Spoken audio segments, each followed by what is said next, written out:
Good morning all. हमने पहले last topic हमने प्रिज्म पढ़ा था, वो कवर किया था हमने, उसके न्यूमेरिकल डाउट्स भी हमने क्लियर किए थे। आज हम नेक्स्ट टॉपिक पढ़ने जा रहे हैं क्रांतिक कोण और पूर्ण आंतरिक परावर्तन। तो सबसे पहले हम लोग देखेंगे क्रांतिक कोण क्या होता है। क्रिटिकल एंगल, इसको हम लोग थीटा सी से भी रिप्रेजेंट कर सकते हैं, कई जगह हमें आई सी से भी रिप्रेजेंट हुआ मिल जाएगा। तो दोनों ही तरीके से हम इसको डिनोट कर सकते हैं, थीटा सी से भी और आई सी से भी। अब बात आती है क्रांतिक कोण होता क्या है, क्रिटिकल एंगल होता क्या है हमारे पास। तो सबसे पहले हम लोग देखते हैं, ये हमारे पास कोई अपवर्तक सतह ले ली है हम लोगों ने। हम बात करते हैं, ये हमारे पास विरल माध्यम है और नीचे यहां पर सघन माध्यम है। सघन माध्यम मतलब गहरा माध्यम होता भरा हुआ। फॉर एग्जांपल हम बात करते हैं, पानी है सघन माध्यम है, कांच सघन माध्यम है, हीरा है, कोई और मतलब गहरा माध्यम जो होता है वो सघन माध्यम होता है। और फ्री जो विरल माध्यम होता है पतला। फॉर एग्जांपल हम बात करते हैं निर्वात, जैसे आप मान लीजिए, या फिर हम बात करते हैं वायु की, हवा की, जैसे ये एनवायरमेंट है, तो ये एक विरल माध्यम है। तो विरल माध्यम मतलब पतला मीडियम होता है, एक पतला माध्यम। सघन माध्यम मतलब एक गहरा माध्यम होता है, जो कांच हो गया, पानी हो गया, हीरा हो गया, कुछ और प्रकार का जो भी है। तो अब हम बात करते हैं, देख हमने अपवर्तन के अंदर पढ़ा था कि यदि प्रकाश किरण, ये विरल है और ये सघन माध्यम है, यदि प्रकाश किरण विरल माध्यम से सघन माध्यम की ओर आ रही थी, प्रवेश कर रही थी, तो ये अभिलंब होता है हमारे पास। देखेंगे ये अभिलंब और ये अपवर्तक सतह है, कि जैसे यहां पर नीचे तो पानी भरा हुआ और ऊपर वायु है, खाली है, तो ये पानी और वायु को दोनों मीडियम को अलग करने वाली, जो डिफेंड करने वाली सरफेस होगी, सतह होगी, वो रिफ्लेक्टेड सरफेस है, अपवर्तक सतह है हमारे पास। तो हम देखते हैं कि यदि प्रकाश किरण विरल माध्यम से सघन माध्यम की ओर प्रवेश करती है, तो ऊपर जो वेग होता है इसका अधिक होता है विरल माध्यम में। जैसे ही प्रकाश किरण सघन माध्यम में प्रवेश करती है तो एकदम से इसका वेग कम हो जाता है। वेग कम होने की वजह से इसकी डायरेक्शन में चेंज हो जाता है और ये नॉर्मल की तरफ जो है झुक जाती है, अभिलंब की तरफ झुक जाती है। वेग कम होने के कारण ऐसा होता है। और यदि हमने ये पढ़ा था कि प्रकाश किरण सघन से विरल माध्यम की ओर प्रवेश करती है, तो सघन माध्यम में प्रकाश किरण का वेग कम होता है और विरल माध्यम में प्रकाश किरण का वेग बढ़ जाता है। वेग बढ़ने के कारण जिसकी वजह से प्रकाश किरण अभिलंब से दूर हटती जाती है। हम देखेंगे इसको कि यहां पर प्रकाश किरण थी, तो हमारे पास ये आपतन कोण होता है आई सी, आई मान ले हम, आपतन कोण आई है, और तब प्रकाश किरण अभिलंब से दूर हटती जा रही है, ये अपवर्तित किरण है। यदि आपतन कोण का मान मैं थोड़ा और बढ़ाऊंगा तो प्रकाश किरण थोड़ी और दूर हट जाएगी। यदि आपतन किरण का मान थोड़ा और बढ़ाएंगे, प्रकाश किरण थोड़ी और दूर हट जाएगी। और फिर एक स्थिति ऐसी आएगी कि आपतन कोण का मान बढ़ाते जा रहे हैं, तो एक स्थिति ऐसी प्राप्त होती है कि जो अपवर्तित किरण है अगले माध्यम में जाने की बजाय अपवर्तक सतह के ऊपर चली जाती है, अर्थात अपवर्तन कोण का मान 90 डिग्री प्राप्त हो जाता है। कि हम आपतन कोण का मान बढ़ाते जा रहे थे, आपतित किरण को इधर करते जा रहे थे, तो वैसे ही अपवर्तित किरण अभिलंब से दूर हटती चली जा रही थी। एक स्थिति ऐसी आएगी आपतित किरण को जब हम इस स्थिति में रख रहे हैं, तो अपवर्तित किरण की एक ऐसी स्थिति प्राप्त हो जाती है, अपवर्तित किरण अपवर्तक सतह के ऊपर चली जाती है, अर्थात अपवर्तन कोण इसके लिए 90 डिग्री प्राप्त हो जाता है, 90 डिग्री प्राप्त हो जाता है। इस स्थिति में आपतन कोण का जो मान होगा उसे ही हम क्रांतिक कोण कहते हैं। थीटा सी से प्रदर्शित कर सकते हैं, इसे हम आई सी से भी प्रदर्शित कर सकते हैं।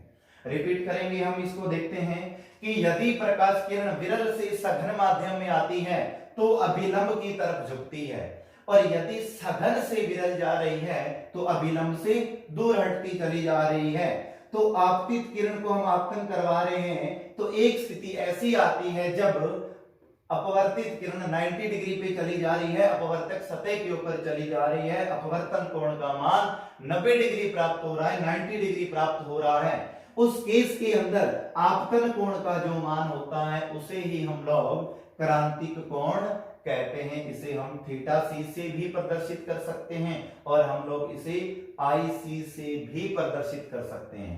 तो हम लोग देखते हैं इसको, अगर हम इसका अपवर्तनांक ज्ञात करने का फॉर्मूला स्नेल के नियम से n is equal to sine I upon sine R होता है, और हमें पता है I की वैल्यू इक्वल है आई सी के और R की वैल्यू इक्वल है 90 डिग्री की। ये जब एक माध्यम से प्रकाश किरण दूसरे माध्यम में जा रही है, एक दूसरे के सापेक्ष, तो 1n2 is equal to sine i की जगह आई सी लिखूंगा, R की जगह मैंने 90 पुट कर दिया है, 1n2 sign i C, sign 90 की वैल्यू 1 होती है, साइन 90 का मान 1 होता है, 1n2 is equal to sine i सी प्राप्त हो जाता है, दूसरे का पहले की रिस्पेक्ट 2n की वैल्यू 2n1, तो हमें पता है 1n2 जो होता है 1/2n1 के इक्वल होता है। तो यानी कि एक माध्यम का अपवर्तनांक दूसरे के सापेक्ष और दूसरे का पहले के सापेक्ष अपवर्तनांक का रिवर्स होता है, उल्टा होता है, अर्थात 1n2 उल्टा हो जाएगा 2n1 का। तो 2n1 1n2 था तो 2n1 लिखूंगा तो ये पलट जाएगा 1/sin IC, और 1/sin होता है कोसेक, तो हम इसको कोसेक IC भी लिख सकते हैं। तो ये हमारे पास इस प्रकार से आप क्रांतिक कोण अपवर्तनांक जो है हम ज्ञात कर सकते हैं। तो ये अपवर्तनांक माध्यम का और क्रांतिक कोण के बीच रिलेशन फाइंड हो चुका है, हम इस प्रकार से इसको ज्ञात कर सकते हैं।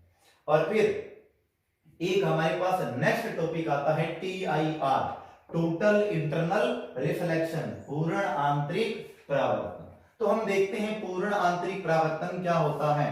TIR, टोटल इंटरनल रिफ्लेक्शन, पूर्ण आंतरिक परावर्तन।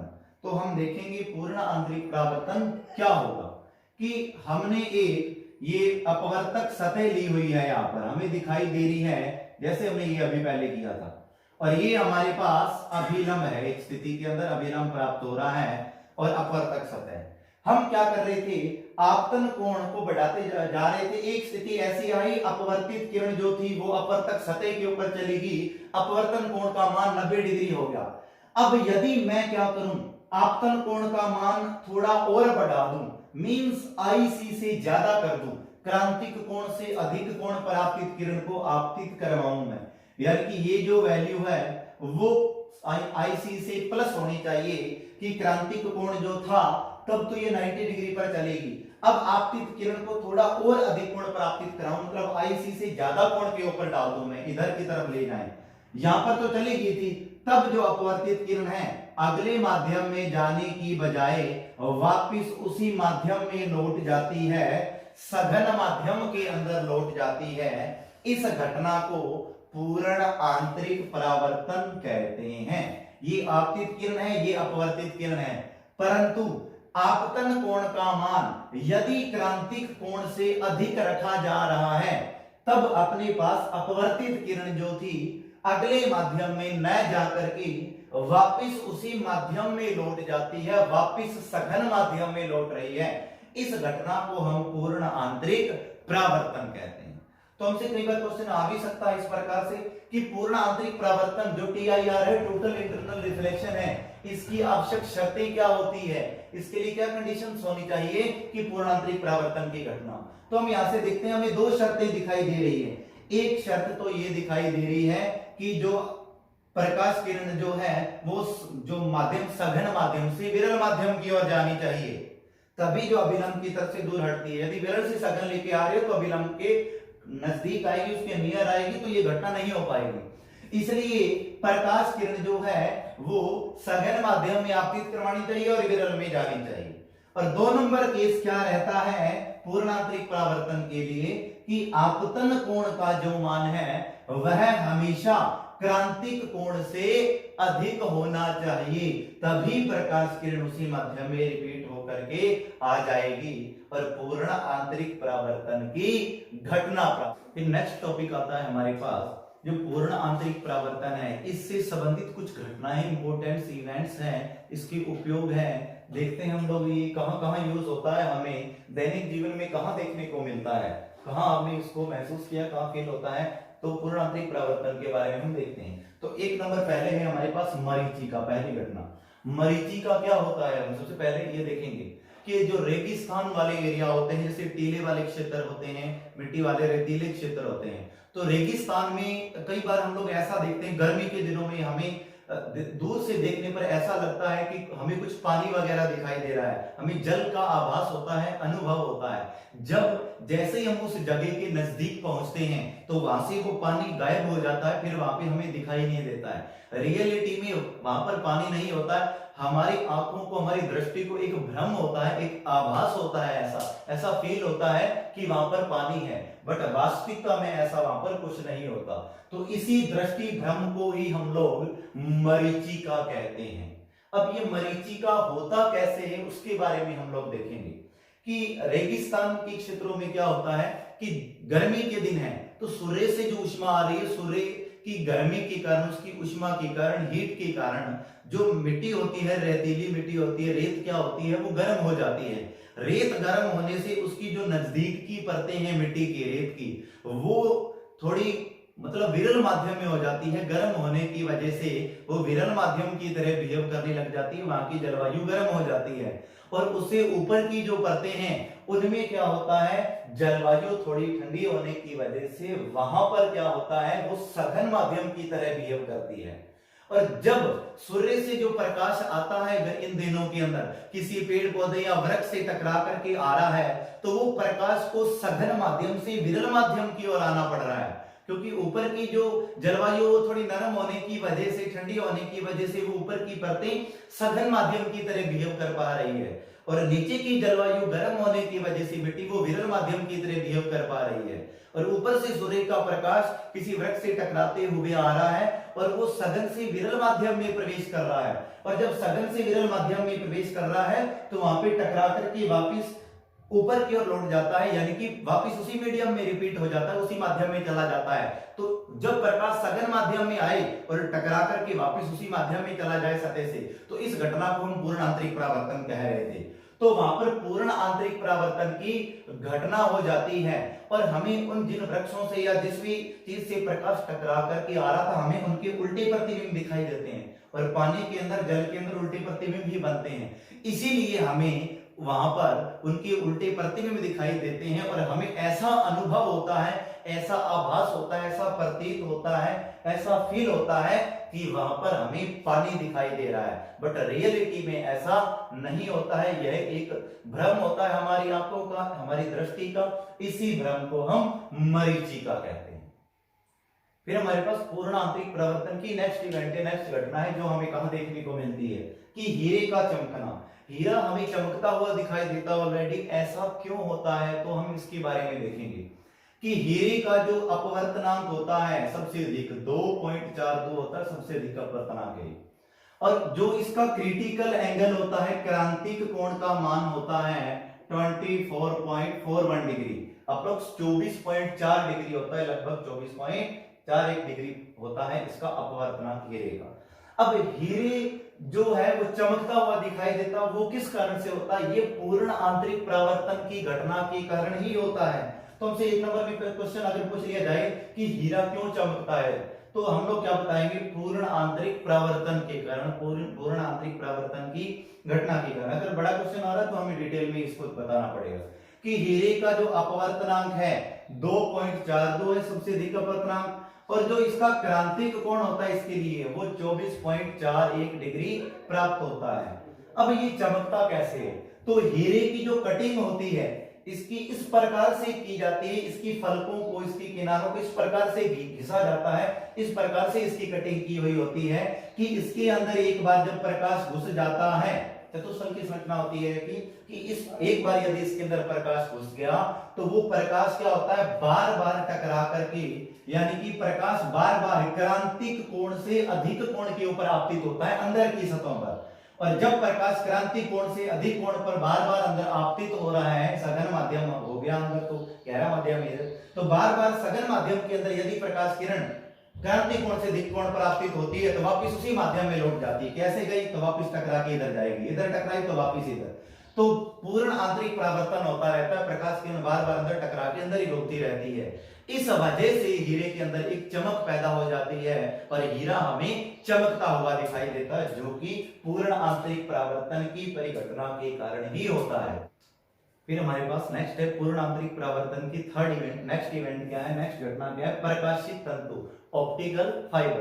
तो ऑप्टिकल जो फाइबर है हम उसको देखेंगे क्या होता है, ऑप्टिकल फाइबर। तो ऑप्टिकल फाइबर के बारे में हम लोग देखते हैं। ऑप्टिकल फाइबर क्या रहेगा कि जब हमारे पास क्या होता है कि ये पहले बनता कैसे, हम उसके बारे में देखेंगे इसको विस्तार से। ऑप्टिकल फाइबर किस प्रकार से बनता है कि पहले हम लोग क्या करते हैं, यह उच्च गुणवत्ता के क्वार्टर या कांच या प्रकाश, जो कांच के तंतु होते हैं उनसे मिलकर बना होता है। अब हम देखते हैं ये काम किस काम आएगा, बनेगा तो उच्च गुणवत्ता के क्वार्टर है या कांच है, उनसे मिलाकर के इसको बनाया जाएगा। अब यह करता क्या है, किस काम में आता है कि दृश्य और श्रव्य, मतलब देखने और सुनने जा सकने वाले जो संकेत होते हैं, जो इंफॉर्मेशन होती है, जो संकेत है, उनको लंबी दूरी तक यदि संचरित करना हो, लंबी दूरी तक सेंड करना, भेजना हो, जब उनका संचरण करवाना हो, तो उसके लिए प्रकाशिक तंतु नामक उपकरण का उपयोग किया जाता है। और यह उच्च गुणवत्ता के क्वार्टर या कांच से मिलाकर के बनाया हुआ होता है। तो इसमें देखते हैं ये बनता कैसे। तो इसके अंदर हमारे पास एक तो कोर ली गई है और एक क्लैडिंग, मतलब एक क्रोड और एक अधिपटन को उसके ऊपर, कोर के ऊपर एक अधिपटन, एक क्लैडिंग लगा करके इस प्रकार से इसको बनाया जाता है, इस प्रकार से इसको बनाया गया है। अब यदि अपने पास इसके अंदर प्रकाश एक बार एंटर हो जाता है तो इसके अंदर प्रकाश क्या होता है, सघन माध्यम में एंटर हो रहा है और उसके बाद प्रकाश बार बार इसके अंदर परावर्तित होता रहता है, अर्थात पूर्ण आंतरिक परावर्तन की घटना होती रहती है, परावर्तित होकर अंदर बार बार टकराता रहता है और अंत में प्रकाश क्या हो जाता है, इससे बाहर निकल जाता है और इस प्रकार से जो होता है सूचना का संचरण हो पाता है। अब अपने पास इसके अंदर जो सूचना है, जो प्रकार, जो संकेत है, उसकी तीव्रता में किसी प्रकार का कोई भी हानि नहीं होती है, क्योंकि पूर्ण आंतरिक परावर्तन की घटना हो रही है इसके अंदर, और इसके लिए इसके अंदर इसकी तीव्रता में किसी प्रकार की कोई विशेष हानि नहीं होती है। और यह जो प्रकाशिक तंतु है इस प्रकार से पूर्ण आंतरिक परावर्तन के सिद्धांत पर कार्य करता है। और ध्यान रहे जो कोर है अंदर, इसका जो अपवर्तनांक होगा वो क्लैडिंग यानी कि अधिपटन के अपवर्तनांक से अधिक होता है, तभी प्रकाश किरण बार बार टकराती रहती है, पूर्ण आंतरिक परावर्तन होता रहता है, अंदर बार बार और अंत में बाहर निकल जाती है।